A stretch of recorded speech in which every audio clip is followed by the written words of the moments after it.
Good morning दोस्तों। आज हम क्लास 10 एक्सरसाइज 5.2 का 6 नंबर क्वेश्चन करेंगे। 6 नंबर जो क्वेश्चन है दोस्तों, यहाँ पे हमें एक अर्थमेटिक प्रोग्रेशन दे रखी है 11, 8, 5, 2 एंड सो ऑन। ओके, और हमसे ये पूछा है कि आप चेक करो कि -150 जो है is a term of the AP. क्या -150 जो है वो इस अर्थमेटिक प्रोग्रेशन की कोई टर्म है क्या, नहीं है, ये हमें फाइंड करना है। ओके, चलिए दोस्तों, यहाँ पे जो क्वेश्चन है उसके अकॉर्डिंग अगर हम देखें तो यहाँ पे क्यों ना हम इस -150 को इस अर्थमेटिक प्रोग्रेशन का लास्ट टर्म मान लेते हैं। Okay, let let nth term of an AP वो हम मान लेते हैं 150। ओके, -150।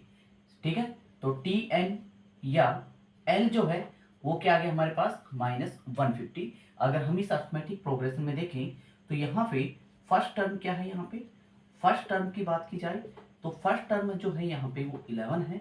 डिफरेंस की बात की जाए यहाँ पे तो डिफरेंस क्या है, यहाँ पे डिफरेंस वो है T2 minus T1 equal to 8 में से 11 सब्सट्रैक्ट करेंगे तो क्या आ गया हमारे पास -3। ओके, तो यहाँ पे डिफरेंस जो है वो -3 है।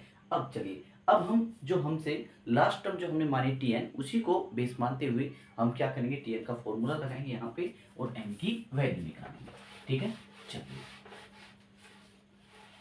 Tn इक्वल टू क्या होता है, देखिए Tn इक्वल टू Tn का फॉर्मूला होता है a plus n minus 1 multiply D.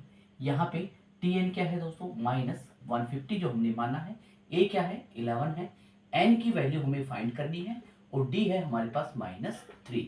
Okay, चलिए अब हम इसको सोल्व करते हैं। -150 इक्वल टू 11 प्लस में -3 का n से मल्टीप्लाई करेंगे तो -3n आएगा और -3 का -1 से मल्टीप्लाई करेंगे तो प्लस का 3 आ गया। यहाँ पे -150 equal to 11 minus 3n plus में 3। ओके, चलिए 11 में 3 ऐड करेंगे तो क्या आएगा 14 आ जाएगा यहाँ पे। तो 14 माइनस 3n, हमें तो n की वैल्यू चाहिए तो 14 minus 3n equal to 14 minus 3n equal to -150 ऐसे लिख सकते हैं।